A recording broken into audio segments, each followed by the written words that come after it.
Magandang umaga po sa inyong lahat. Salamat at nakakaintindi kayo. Kasi ipapasok sa system. Di ba nagsabi ako na resolution of the global financial system? Yang ID na yan napakasagrado. Pinagawa ko yan, hindi ko sinabi na basta lang gawin ng ganyan. Inapprove ko, pero binabalik ko na ayusin, pati ang QR. Ngayon, kunti lang ang napunta sa akin. Ang hinihingi ko lang naman kay Richard Pilota at sa ibang kasama, ibigay ang listahan para sana gagawaan ko ng paraan. Sana makahanap ako ng funder na tutulong. Sana maawa ang mga taong humaharang sa grasya para magawa ko na ang aking programa. Iyan ang aking hinimok. Subalit listahan ng hiningi ko sa kanila. Doon sila nagputok ng butse. Kayo, kung kayo ang reyna, pumunta yung ibang reyna doon sa Taguig, doon sa ginawa ko na RAF, Coordinating Council, at pinagbabaklas at pinagtatawanan. Maging masaya ba kayo? Matutuwa ba kayo? Si Queen, okay lang. Pero may batas. Ngayon, inaayos ko yan. Kung wala pang nare-release magpahanggang ngayon dahil nga sa ginawa ng gobyerno, natural lang yun. Kasi nagpipresenta silang reyna. Pero pagdating sa bangko, ano nangyari sa kanila? Ngayon, dumating si Migs, dumating yan lahat. Matagal na po yan. Si Anton Israel, una akong nilapitan ni Sarah Clark para interviewin. Hindi ako pumayag. Kumbaga magiging packager ko siya. Ba't ako magpapackage? Ako ang reyna. Pasalamat ako nandyan ka, Luz. Nandiyan kayo, Dato Puga. Nandiyan kayo, Dato Mario. Iba yung packaging nila. Ang packaging nila para magkaroon sila ng points, para magkaroon sila ng bayad. Biro mo, ang napaka-ebidensya. Bakit kausapin nila ang Meta? Bakit kausapin nila ang Facebook? Dahil may bayad si Facebook. Ngayon, kung hindi nyo sila tangkilikin, mawawala sila ng audience. Kaya ang gagawin nila para pumatok, sirain ako, sirain ang pagkatao namin ni Kuya Raja, para kayo magla-like, para kayo makuha nila. Napakasakit po, lalo na yung pananalita. No? Hindi ako nagutos sa kanya, bagkus merong ebidensya. Sinabi ko ebidensya sa ebidensya. Yung huling pag-uusap namin, ang hindi nila alam, ini-record ko. Dahil alam ko na ang gagawin nila. Dahil sila mismo, ito na yung tinitingnan ko, magkakaroon ng self-destruction. Kasi didepensahan nila yung ginawa nila. Kayo din, kung gusto nyo yung ID nila, di doon kayo. Ako gumagawa ng kalidad dahil ipipresenta yan sa buong mundo at magiging kasunod iyan ng aking programa na nakaakibat. Kaya nga, di ba? Ipresenta nyo yan. Tatanggapin ba yan ng M. Lawalier, ng Palawan? Siyempre hindi. Ang tatanggapin ng mga ahensya kapag nagbigay na ako ng order na iyan ay legal na ID. System to system. Resolution na nga ang ginawa ko pero talagang ginawa nilang magharang. Pero okay pa rin. Nasa inyo iyan. Ngayon, sa halagang 350, sa halagang 600, nanghihinayang kayo. Nasa inyo din yan. Pero kung akong tatanungin, sinayang nila dahil humahanap nga ako ng diskarte para tulungan na maayos dahil puro nga alien ang mga mukha ninyo. Meron bang mas maganda dyan? Ibigay nyo sa akin at i-validate ko. Sinabi kong baguhin ninyo at ayusin ninyo ang QR iba-iba. Sinabi ko yan. Pero dito, nagalit sila dahil ayaw nila isubmit.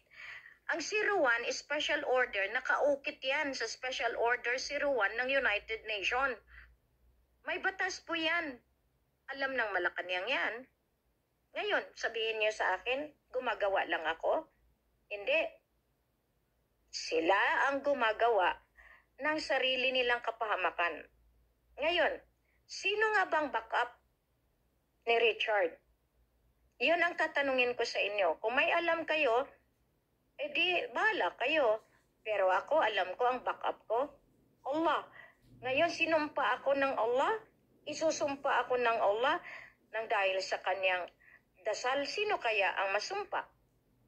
Diyan natin makita. Ngayon, nagsasabi siya na hindi ako totoo at hinayaan pa ang asawa. Nabastusin ako, yung madre. Sagrado po ang pagkamadre ko.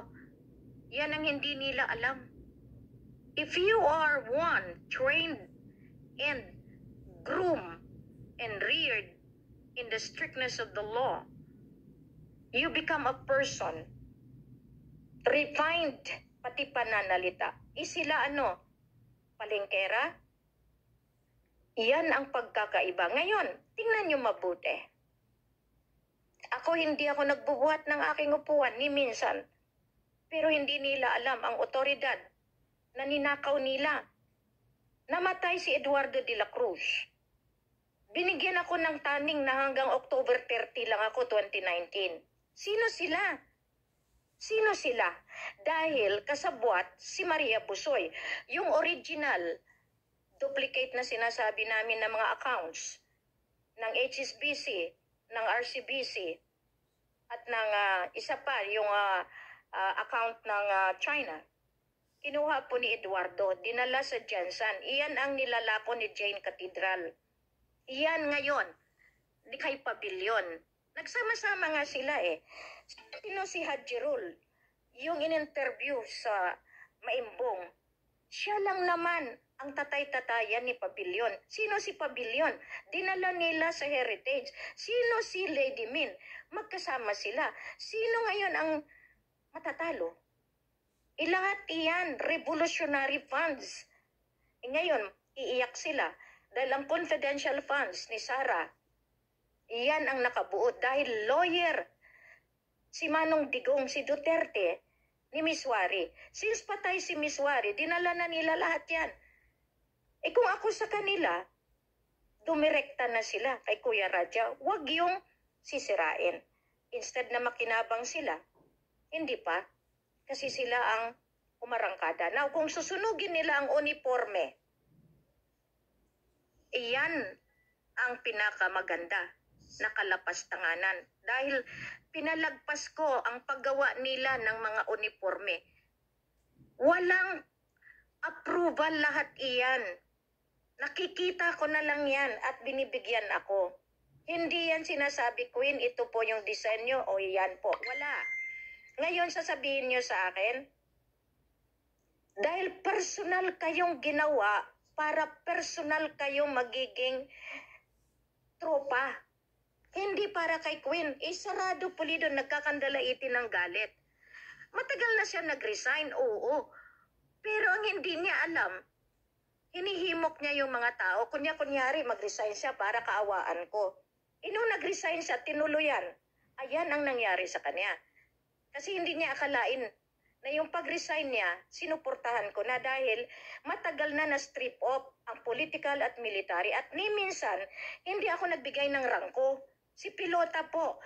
Ngayon si Ramir Pilota, may witness po yan, na pinapabayad ng 5,000 para maging general at 30,000 para maging queen.